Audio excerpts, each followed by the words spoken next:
Muy buenos días. Ok, ahora sí. Pues gracias a Dios que están bendecidos. Sí, es una bendición poder estar reunidos y estudiar la palabra del Señor, tener compañerismo los unos con los otros. Y hemos terminado nuestro estudio del libro de Apocalipsis y por los próximos meses vamos a estar estudiando la primera carta de Timoteo, la segunda carta de Timoteo y la carta de Tito. En ese orden las vamos a ir estudiando. Los animo a que vayan leyendo esas cartas. Son conocidas como las cartas pastorales que el apóstol Pablo escribe a dos individuos, a Timoteo y a Tito, y van a ser de mucha bendición para nosotros como iglesia. Y los animo a que vayan leyendo, empezando la lectura en esas cartas. Y eso lo vamos a empezar el próximo domingo, primero Dios. Esta mañana vamos a estar pasando nuestro tiempo en el Evangelio de Marcos, capítulo 9. Si pueden ir ahí, por favor.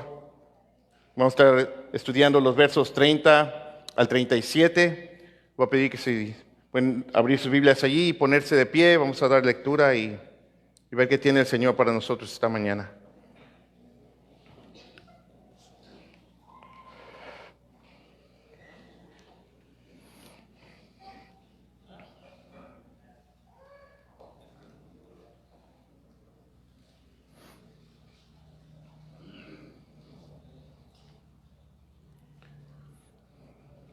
Ok.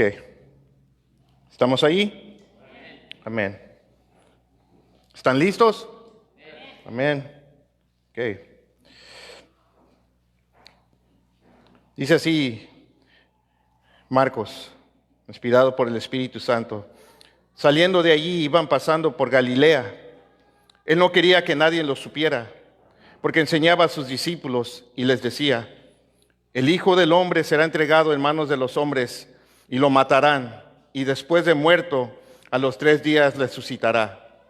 Pero ellos no entendían lo que les decía y tenían miedo de preguntar a Jesús. Llegaron a Capernaum y estando en la casa, Jesús les preguntaba qué discutían por el camino. Pero ellos guardaron silencio, porque en el camino habían discutido entre sí quién de ellos era el mayor.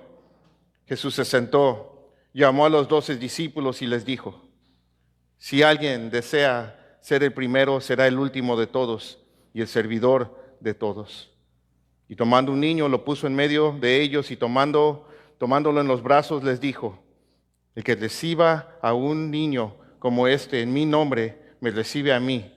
Y el que me recibe a mí, no me recibe a mí, sino a aquel quien me envió. Padre, te damos gracias por tu palabra, Señor. Gracias que podemos reunirnos, estar aquí delante de tu presencia juntos, Señor, para adorarte, para bendecir tu nombre, Señor, juntos, Dios, y para estudiar tu palabra, Señor. Y pedimos, Señor, que esta mañana tú nos santifiques con tu verdad, y tu palabra es verdad.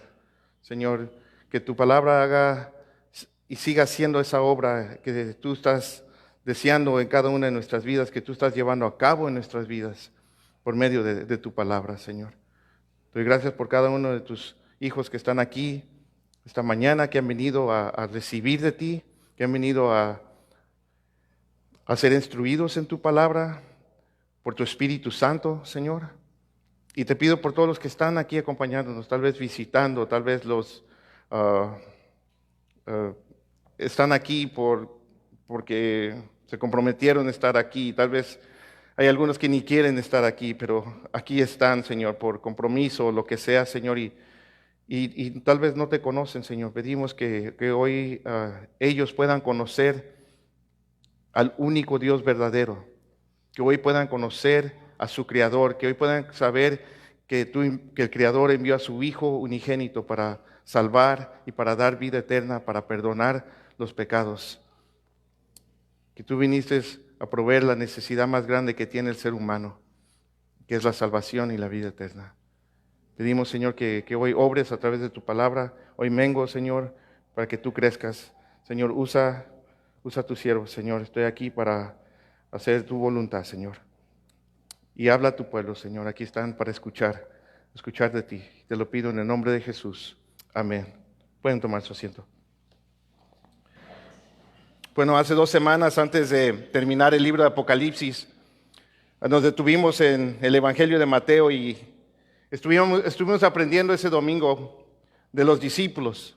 Y lo que aprendíamos de ellos es que todos nosotros podemos caer, que no hay ningún cristiano que sea la excepción, que todos somos propensos a caer y tropezar y caer en pecado.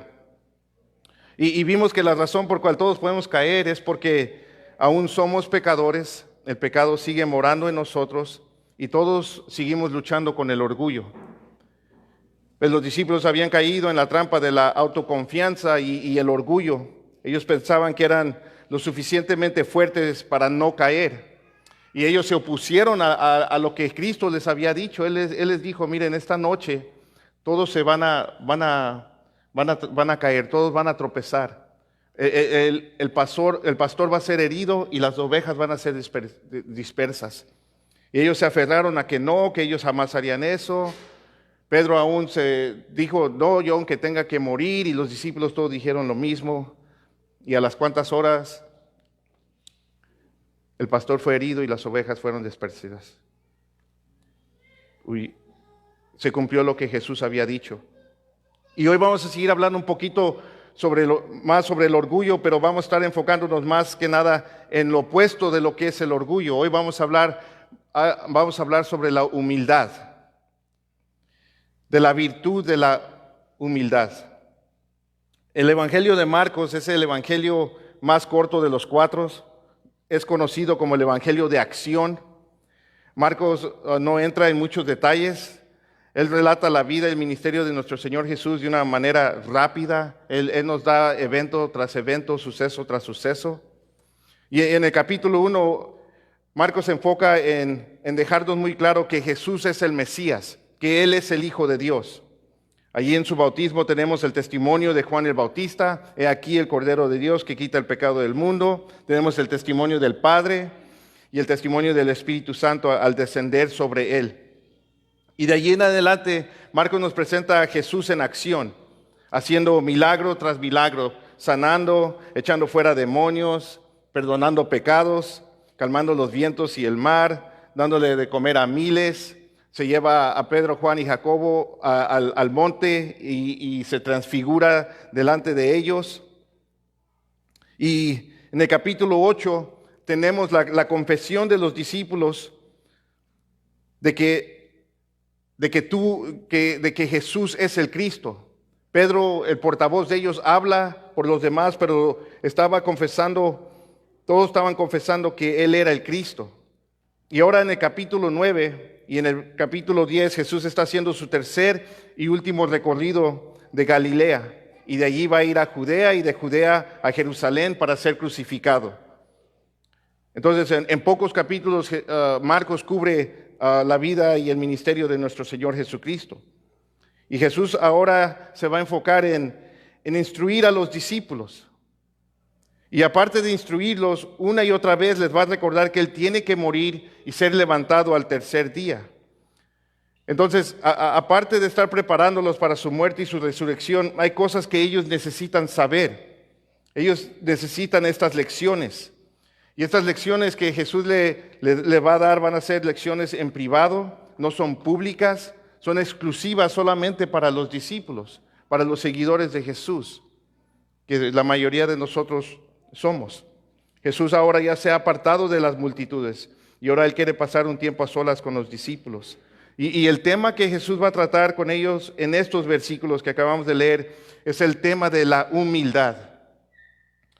Y sé que a primera vista los versos 30 al 32 parecen como que están desconectados de los versos 33 al 37, como que no tienen nada que ver el uno con el otro, pero en realidad todos tienen que ver con la humildad.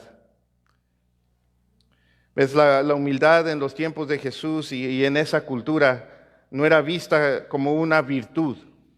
Y una virtud es una cualidad digna de admiración. Y en estos tiempos y en nuestra cultura, la humildad tampoco es vista como una virtud. Pero el problema no está en la cultura o en los tiempos. El problema está dentro del corazón del hombre.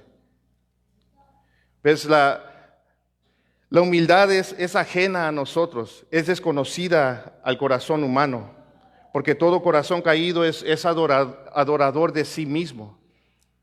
La naturaleza del ser humano es ser egoísta y ser orgulloso por el pecado que mora en nosotros. Hoy en día, los psicólogos y el mundo te dice que muchos de los problemas que tiene la gente es en base porque les hace falta autoestima. Y esto es algo que que se promueve mucho, le hace falta autoestima, tiene muy poca autoestima. Y esa es una gran mentira del diablo. Y si todos somos honestos, sabemos que lo último que nos falta es autoestima. El ser humano es dominado por el autoestima y por el orgullo. Simplemente se manifiesta de diferentes maneras en nuestras vidas. Pero la humildad es un mandato de Dios para todos los cristianos.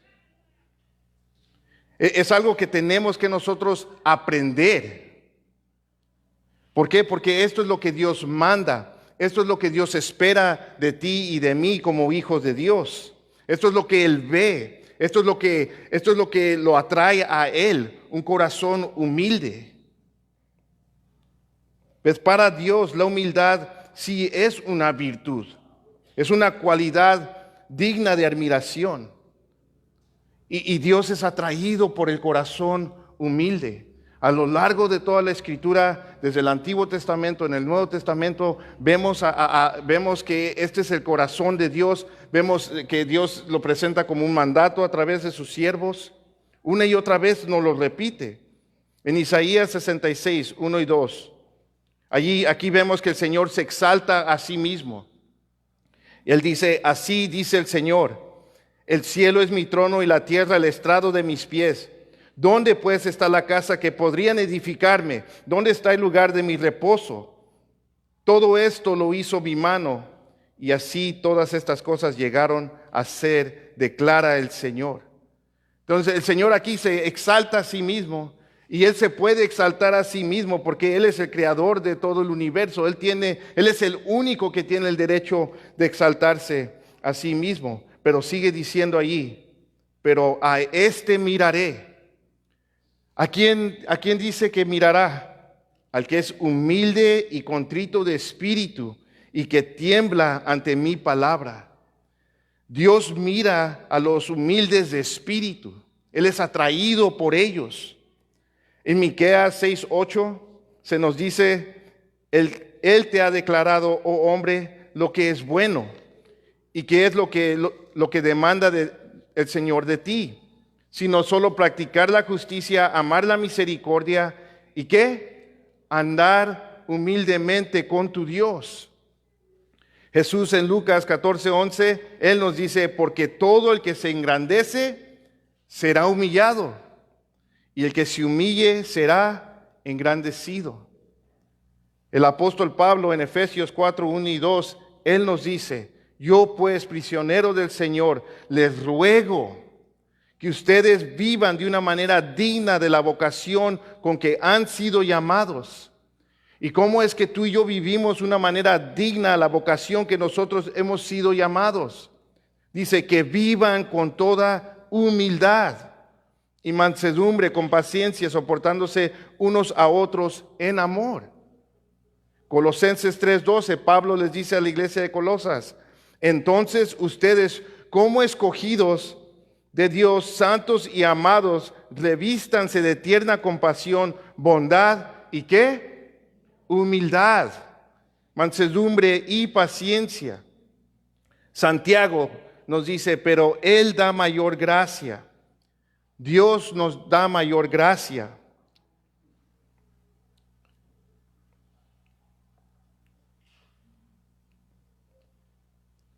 Por eso dice, Dios resiste a los soberbios, pero da gracia a los humildes. Santiago, en el capítulo 4, verso 10, nos dice, humíllense Humíllense. Y le está hablando a cristianos, le está hablando a una iglesia. ¿Y qué es lo que no estaban haciendo? No se estaban viviendo humildemente delante del Señor. Y Él les dice, humíllense en la presencia del Señor y Él los exaltará. Mateo 11:29, nuestro Señor Jesús nos dice, tomen mi yugo sobre ustedes y aprendan de mí que yo soy manso y ¿qué? Humilde de corazón y hallarán descanso para sus almas. Entonces, la humildad es difícil de aprender. Amén. Es difícil de aprender. Es un mandato de parte de Dios, pero es difícil de aprender. Y el Señor lo sabe. El Señor sabe que tú y yo, aunque siendo cristianos, luchamos con esto, luchamos para ser humildes, para vivir en humildad. Y por eso Él es fiel para recordarnos una y otra vez en su palabra, sean humildes, humíllense y el Señor los exaltará. Aprendan de mí que soy manso y humilde. Esto es lo que agrada a Dios, esto es lo que Él ve. Sean humildes. Y nosotros necesitamos aprender a ser humildes. Y el Señor nos enseña la humildad de diferentes maneras. Una es por mandato. Él nos manda a que seamos humildes, pero no se detiene allí solamente. Él también nos enseña a ser humildes con ejemplo, para enseñarnos cómo se ve la humildad, para que nosotros la podamos entender. En el verso 31, Jesús describe su muerte, y su muerte es la mejor ilustración de la humildad. Entonces nos da el mandato de la humildad y nos da ejemplo de la humildad, pero el Señor también nos enseña la humildad a través de experiencias. El Señor es tan bueno, tan amoroso, que Él permite cosas en nuestras vidas para que aprendamos la humildad. Y muchas veces esas experiencias son dolorosas, son vergonzosas, son devastadoras. Son experiencias muchas veces de sufrimiento, pero Dios usa todas esas cosas para enseñarnos humildad.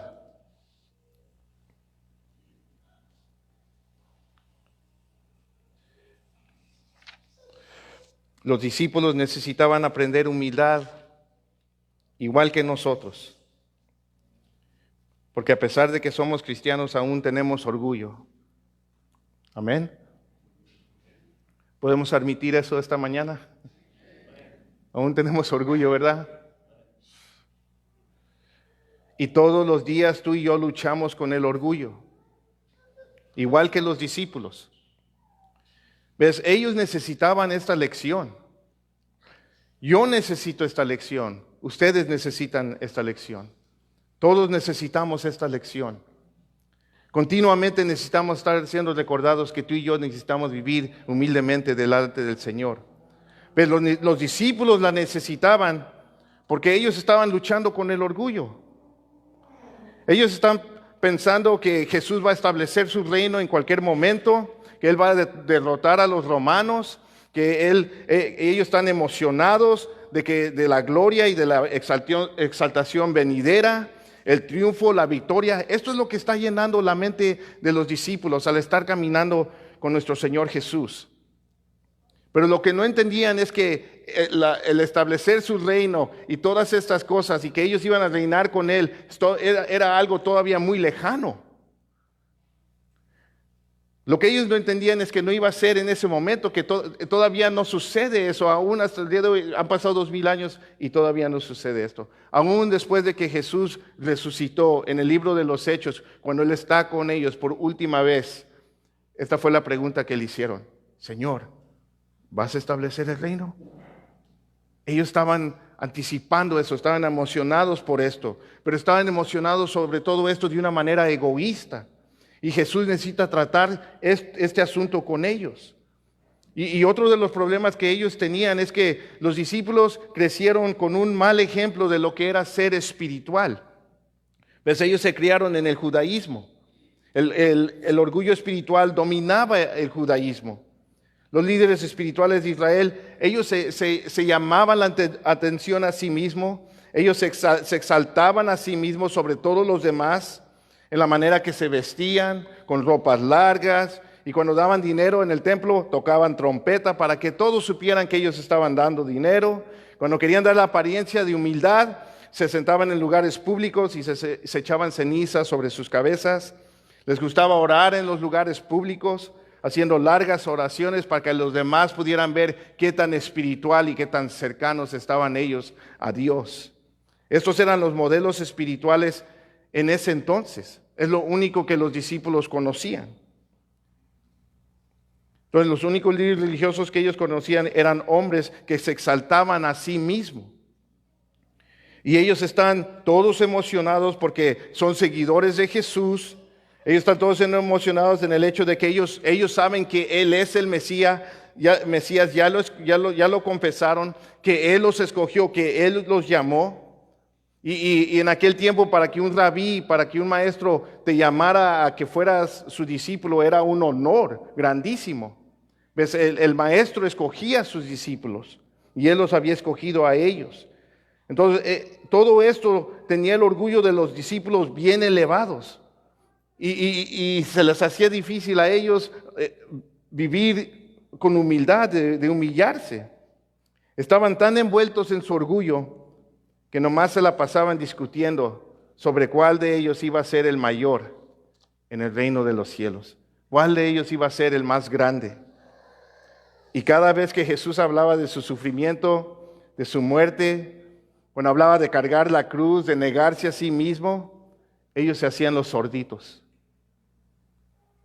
Todo esto era ajeno para ellos, era como lenguaje extraño para ellos. No lo podían entender. Es más, no lo querían entender. Les entraba por un oído y les salía por el otro oído. Y saben, tristemente lo mismo sigue pasando hasta el día de hoy. Nos encanta escuchar de la gloria venidera. Amén. Nos encanta hablar de todas las bendiciones que nos esperan en la vida eterna. De que nosotros vamos a reinar con Jesús.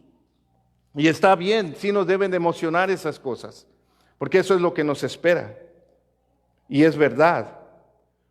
Pero cuando se nos habla de sufrir, cuando se nos habla de sacrificar, cuando se nos habla de darlo todo por Jesús, cuando se nos habla de que tenemos que morir a nosotros mismos,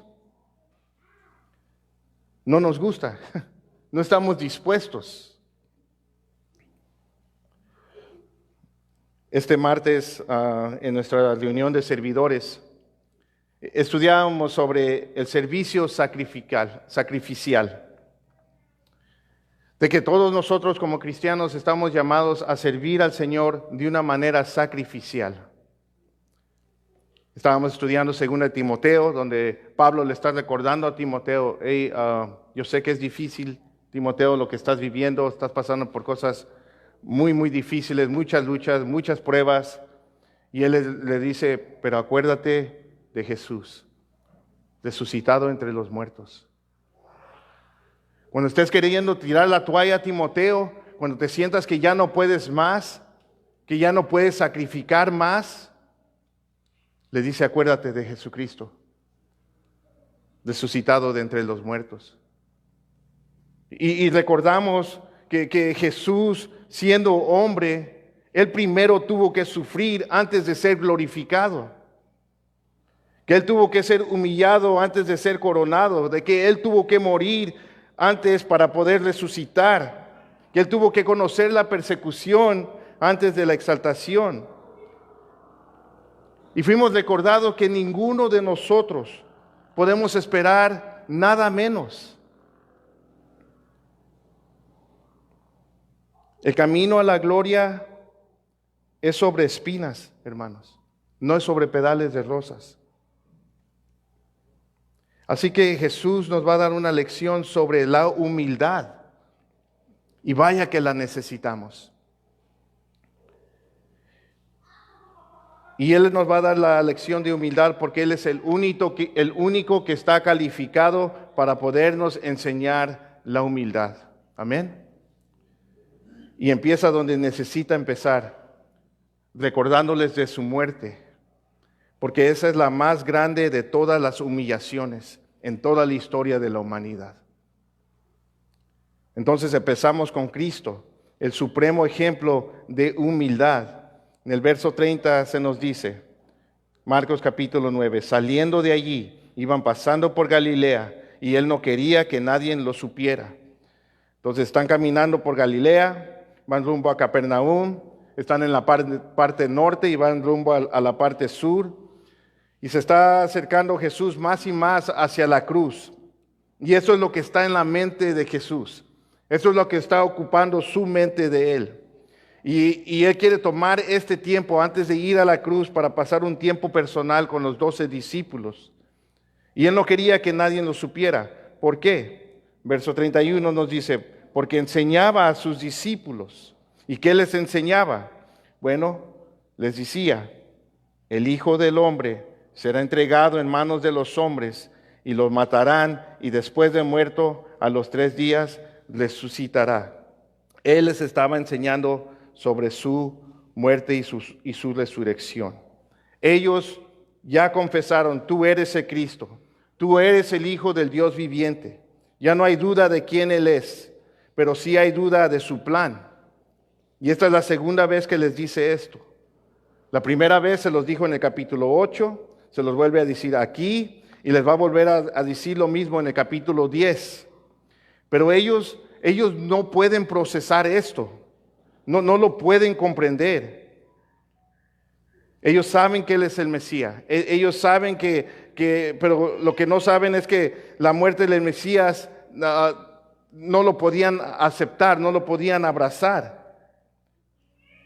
Y era tanto su falta de comprensión que en Lucas capítulo 9, verso 44, Jesús les dice estas palabras antes de decirles nuevamente de su muerte y su resurrección. Les dice, hagan que estas palabras penetren en sus oídos, porque el Hijo del Hombre va a ser entregado en manos de los hombres. Y estas palabras de Jesús nos revelan lo difícil que era para ellos aceptar esta verdad, de que Jesús tenía que morir. Pero sabemos que así fue.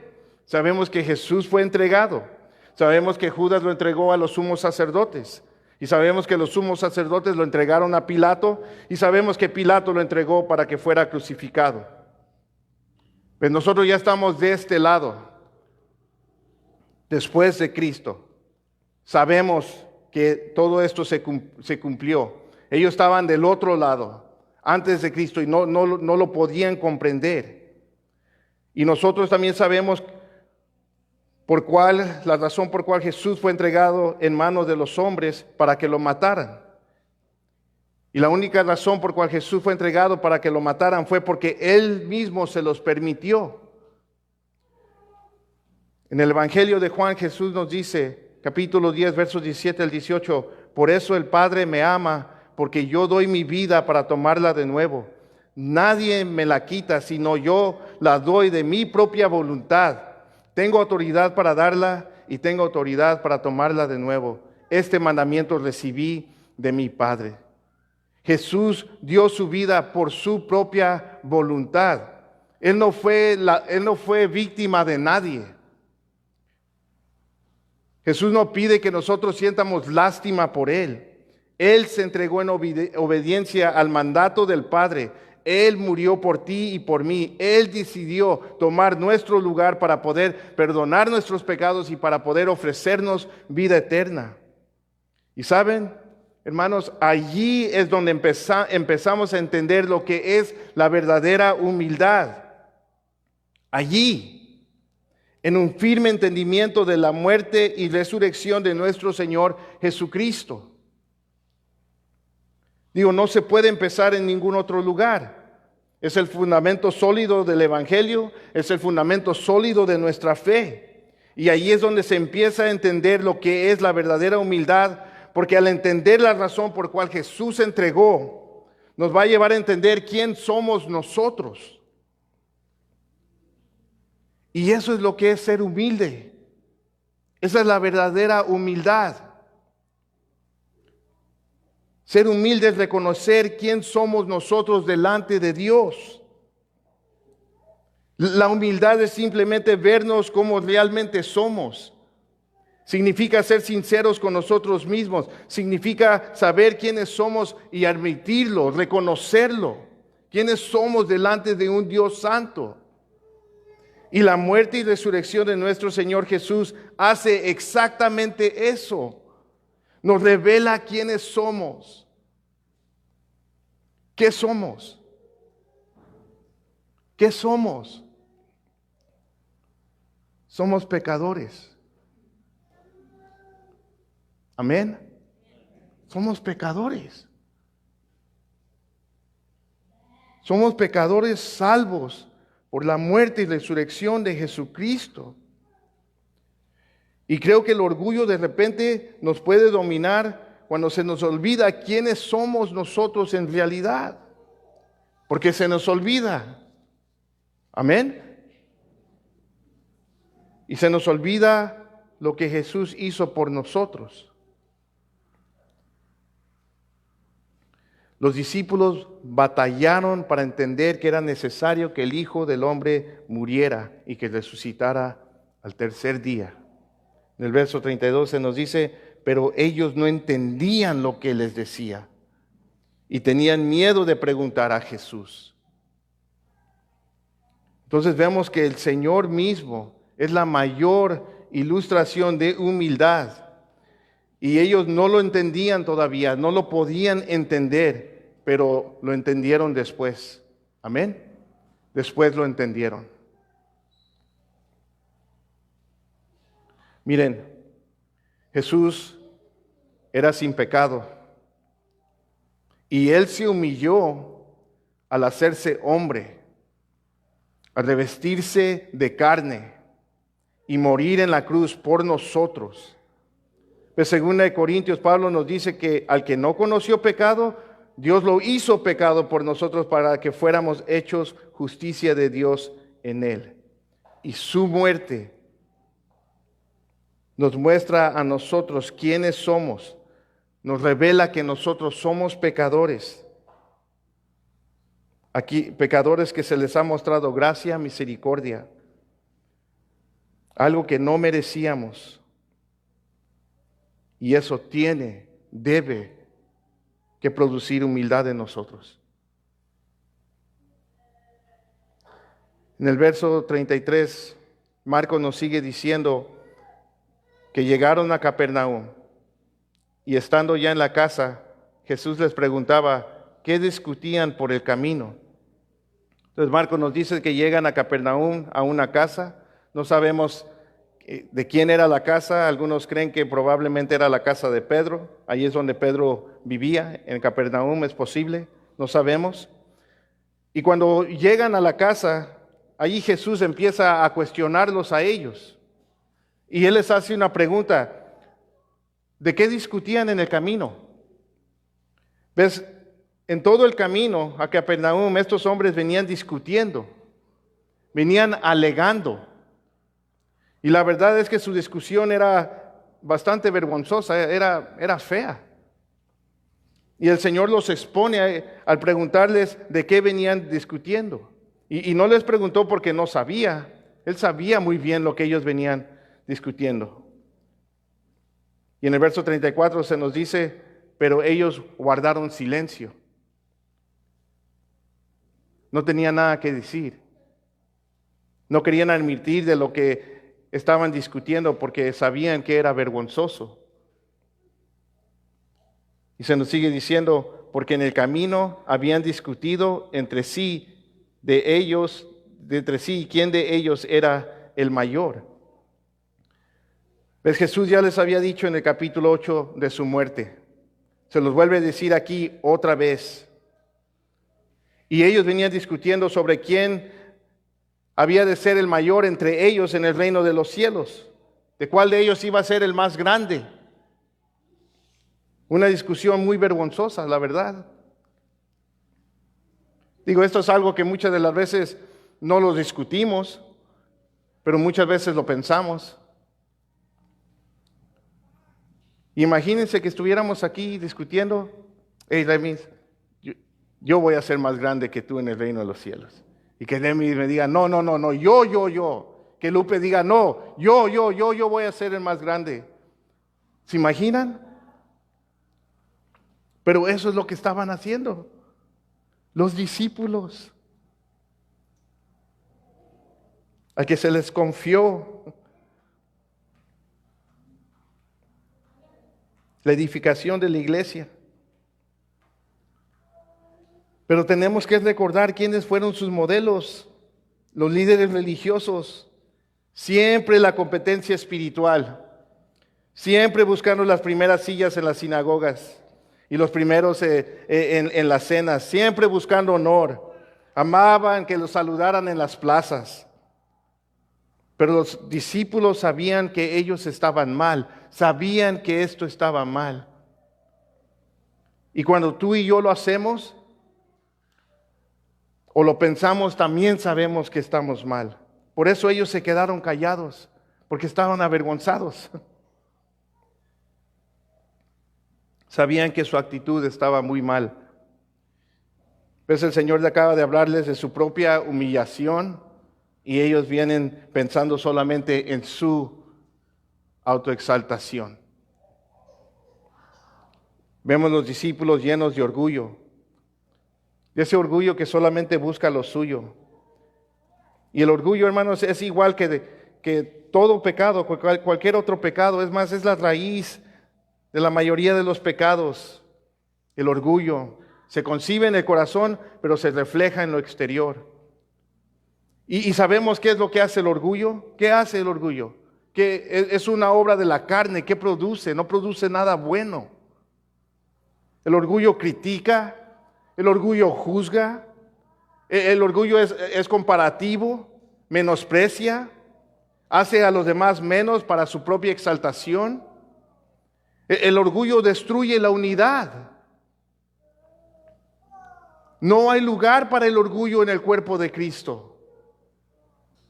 Ves en el Evangelio de Juan, en el capítulo 13, cuando Jesús estaba en el aposento con los discípulos, Él les dice estas palabras: un mandamiento nuevo les doy, que se amen los unos a los otros, que como yo los he amado, así también se amen los unos a los otros. En esto conocerán todos que son mis discípulos, si tienen amor los unos a los otros. Cuando Él les dijo esto y les acababa de lavar los pies, acaba de darles la última lección en humildad, amor y servicio. Y lo que se necesita para la unidad. Entonces, si tú y yo queremos estar unidos, queremos estar unidos, ¿verdad, hermanos? Somos llamados a estar unidos. Necesitamos humillarnos. Necesitamos vivir en humildad. Solamente los humildes pueden verdaderamente amar. Porque si no hay humildad, nunca va a haber unidad. En 1 Corintios, en el capítulo 1, verso 12, Pablo les escribe a la iglesia de Corintios para corregirlos y los reprende. Porque ellos estaban divididos y se la pasaban discutiendo. Lo mismo que estaban haciendo aquí los discípulos. Unos decían, yo soy de Pablo. Otros, no, yo soy de Apolos. No, yo soy de Cefas. Otros, no, yo soy de Cristo. Y Pablo en el verso 13 les pregunta, ¿acaso está Cristo dividido? Y sabemos que no, Cristo no está dividido. Pero los corintios y muchas veces nosotros vivimos como si Cristo estuviera dividido. Nos comportamos como si Cristo estuviera dividido. ¿Ves? No había humildad en Corintio, había orgullo.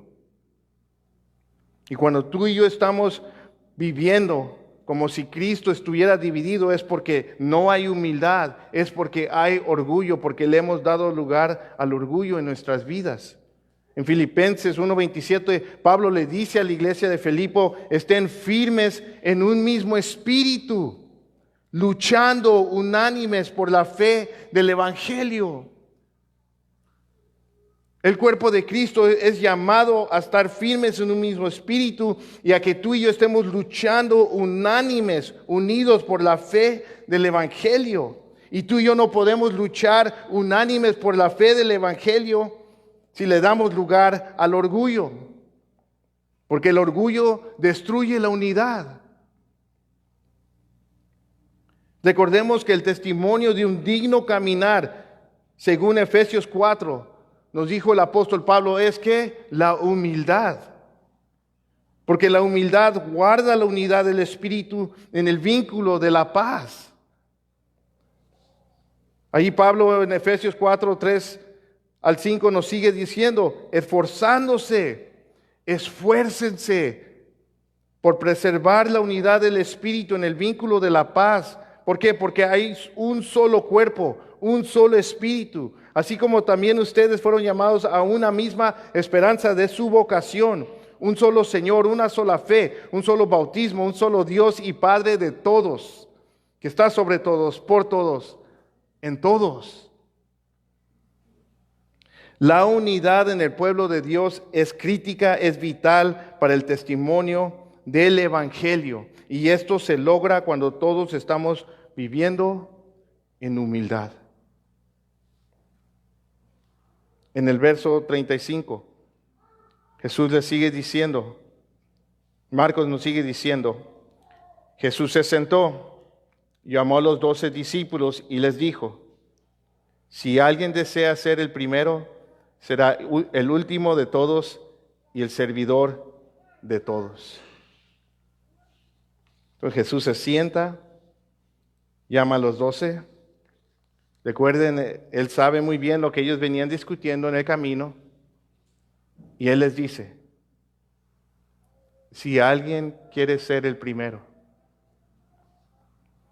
En otras palabras, Jesús les dice, quieren ser grandes, quieren honor, está bien, que quieren gloria, que quieren ser los primeros, quieren ser elevados, está bien. El problema es que ustedes creen que el camino a la grandeza es elevarse a sí mismo, menospreciando a los demás, haciendo menos a los demás. Y ustedes necesitan entender que así no es como funcionan las cosas en el reino de Dios. En el reino de Dios la grandeza viene cuando tú te humillas en servidumbre a los demás. El verdadero honor se encuentra cuando estamos dispuestos a ser los últimos. La grandeza en el reino de los cielos es totalmente opuesta a la del mundo. Es boca abajo. Y más adelante el Señor Jesús en el capítulo 10, si pueden ir allí en el verso 42, les tiene que volver a explicar esto. Más adelante, la mamá de Jacobo y Juan van a ir a hacerle una petición a Jesús. Siguen aferrados. Y la petición es, en tu reino se puede sentar mi hijo Jacobo y Juan, uno a tu izquierda y otro a tu derecha. Y el Señor les dice lo siguiente, llamándolos junto a Él. En el verso 42, Jesús les dijo, ustedes saben que los que son reconocidos como gobernantes de los gentiles se enseñorean de ellos y que sus grandes ejercen autoridad sobre ellos. Pero entre ustedes no es así, sino que cualquiera de ustedes que desee llegar a ser grande será su servidor, y cualquiera de ustedes que desee ser el primero será siervo de todos. Y luego nos da el ejemplo, porque ni aun el Hijo del Hombre vino para ser servido, sino para servir y para dar su vida en rescate por muchos. Jesús siempre es nuestro mayor ejemplo, hermanos. Él no vino a ser servido. Él vino a servir. Y es lo que les dice a los discípulos y es lo que nos dice a nosotros. Se trata de servir, se trata de ser el último. ¿Y qué significa ser el último? Ser el último significa ser el siervo de todos. Un predicador de D.L. Moody que ya partió con el Señor, él dijo lo siguiente: la grandeza de una persona no se determina por cuántos siervos tiene, sino por cuántas personas sirve. Y así es en el reino de Dios. El mundo dice lo opuesto, pero así es en el reino de Dios. La grandeza de una persona no se determina por cuántos siervos tiene, sino por cuántas personas sirve. Y Marcos nos sigue diciendo en el verso 36 y 37, tomando un niño, lo puso en medio de ellos y tomándolo en los brazos les dijo: el que reciba a un niño como este en mi nombre, me recibe a mí, y el que me recibe a mí, no me recibe a mí, sino a aquel que me envió. Jesús aquí les da otra ilustración de la humildad, les da un visual, les da un retrato. Él toma a un niño en sus brazos. Un niño no tiene poder, un niño no tiene logros, no tiene éxito, no tiene grandeza. Un niño es débil, es dependiente, es ignorado muchas veces, es vulnerable. Un niño en realidad no tiene mucho que ofrecer. Y es una perfecta ilustración de un cristiano.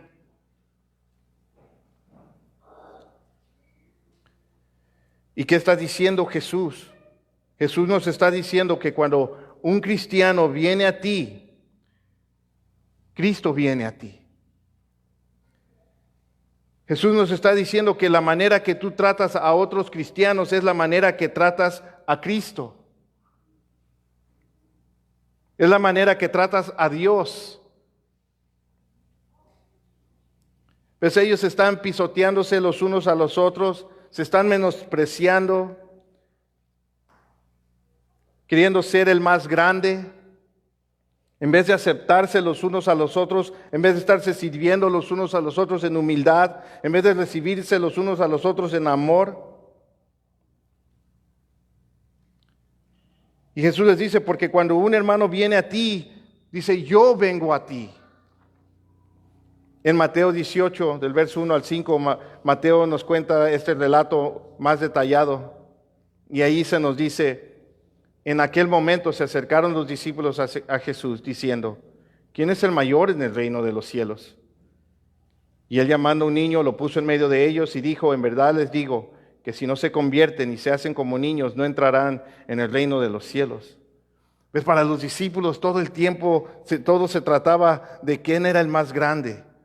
¿Quién es el más grande, Jesús? Y no sé que cuando ellos, al preguntarle esto a Jesús, no sé si ellos están esperando que Jesús les dijera: no, pues el más grande vas a ser tú, Pedro. No, tú, Jacobo. Y luego tú, Juan. Yo no sé qué esperaban estos hombres. Pero no. Él les dice: entiendan esto. Todos vienen así como un niño, sin logro, sin éxito, débiles y dependientes. Verso 4 y 5, así pues, cualquiera que se humille como este niño, ese es el mayor en el reino de los cielos. Y el que reciba a un niño como este en mi nombre, me recibe a mí. Hermanos, la manera que tratamos a otros cristianos es la manera que tratamos a Jesús. ¿Cómo has tratado a Jesús últimamente?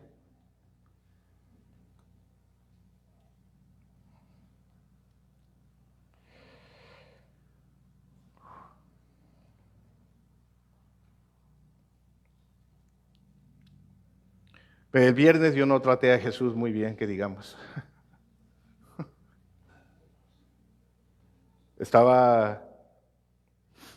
Estábamos mi papá y yo poniendo ahí unas hojas de plywood en el techo de un porche que estábamos haciendo ahí en la casa. Y mi papá tiene una manera, él sabe mucho de construcción, él trabajó muchos años en eso y yo también sé poquito, pero él tiene una manera de hacer las cosas, yo tengo otra. Y el sol estaba pegando muy fuerte, es excusa, ¿no? Ya sabes, cuando pega el sol muy fuerte, ¿cómo se pone uno, no? Y empezamos a discutir.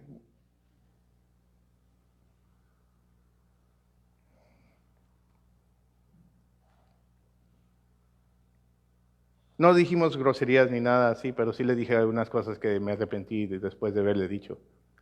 Estuvimos ya al atardecer, ya cuando bajó el sol, fui y le pedí perdón y hicimos las paces y todo está bien. Lo que es interesante, ¿no? Jesús dice, la manera que tú tratas a tu hermano en Cristo es la manera que tú me tratas a mí. Vean. Hermanos, el mundo caído nunca ha visto la humildad como una virtud, como una cualidad digna de admiración. Nunca, y nunca la van a ver. Nunca va a ser vista como una virtud. Y estoy hablando de la verdadera humildad, la humildad como la describe la palabra de Dios, porque el mundo tiene su propia definición de la humildad. Pero estoy hablando de la definición de humildad bíblica. El mundo nunca la va a entender, nunca lo puede ver como algo, como una cualidad digna de admiración. Pero en el reino de Dios es de mucho valor. Para Dios sí es una virtud. Para Dios sí es una cualidad digna de admiración. Y es provechosa y es necesaria para nuestras vidas, hermanos. Amén. Lo necesitamos.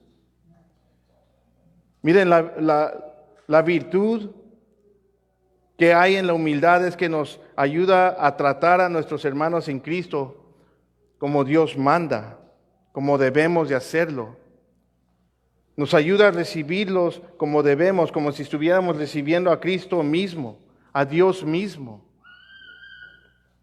Esa es una. La otra virtud que hay en la humildad es que nos hace grandes en el reino de los cielos. A ver, ¿podemos ser honestos?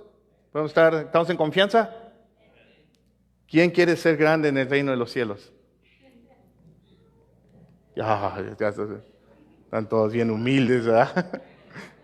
Ni uno de ustedes. ¿Nadie quiere ser grande en el reino de los cielos? ¿Qué les pasa? Miren, a pesar de que estaban alegando sobre quién era el mayor o quién iba a ser el mayor en el reino de los cielos, Jesús en su grande misericordia les da la clave para ser grandes en el reino de los cielos. Dios no está peleado con que tú y yo queramos ser grandes en el reino de los cielos. Él no está peleado con eso. Por eso Él nos dice cómo podemos ser grandes en el reino de los cielos. Entonces, ¿quién quiere ser grande en el reino de los cielos? Sí, todos, ¿verdad? Pues aquí está, miren. Sirve a todos, sirve a todos. ¿Quieres ser grande? Humíllate, sirve a todos. Sirve a todos. Todos los días tú y yo tenemos la oportunidad de ser grandes en el reino de los cielos. Todos los días. ¿Cómo? Sirviendo a todos. Sirviendo a los demás. Siendo un siervo. Y la otra virtud que hay en la humildad es que mantiene la unidad en el pueblo de Dios. ¿Ves? Muchas veces estamos como iglesia o el pueblo de Dios está queriendo hacer muchas cosas. Está queriendo impactar el mundo, está queriendo hacer esto, muchas actividades y está bien, sí lo entiendo. Pero creo que la manera que nosotros en realidad vamos a impactar al mundo con el Evangelio es cuando el mundo vea un pueblo unido, sirviendo con humilde amor. Porque Jesús dijo que así es como ellos van a saber que tú y yo somos sus discípulos, que tú y yo de verdad somos seguidores de Él. Cuando nos ven a nosotros amándonos y sirviéndonos los unos a los otros y a los demás. Eso va a impactar, hermanos. Y por último, la humildad es una virtud porque ser humilde es vernos a nosotros mismos como lo que somos en realidad. Y esto es algo que tenemos que mantener al frente de nuestras mentes todo el tiempo. Ser sinceros con nosotros mismos.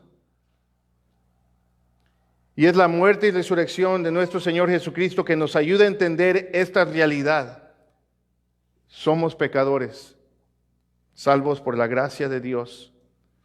Y cuando tú y yo asimilamos esto, cuando tú y yo entendemos esta verdad, nos vamos a dar cuenta de que no hay nada de qué estar orgullosos, hermanos. Amén. No hay nada de qué estar orgullosos. Y podemos ser como el apóstol Pablo. Lo único de lo que nos vamos a querer gloriar va a ser de la cruz de nuestro Señor Jesús. Su muerte es la mejor ilustración y el mejor ejemplo de humillación. Tenemos el mandato, tenemos el ejemplo, y Dios en su grande misericordia permite que pasen cosas en nuestras vidas para mantenernos humildes. Dios es tan bueno, hermanos, tan bueno. Les voy a pedir que se pongan de pie y quiero terminar con Filipenses 2, 5 al 8. El apóstol Pablo hablando a la iglesia de Filipo, hablando a la iglesia de Capilla Calvario Vicente Guerrero esta mañana.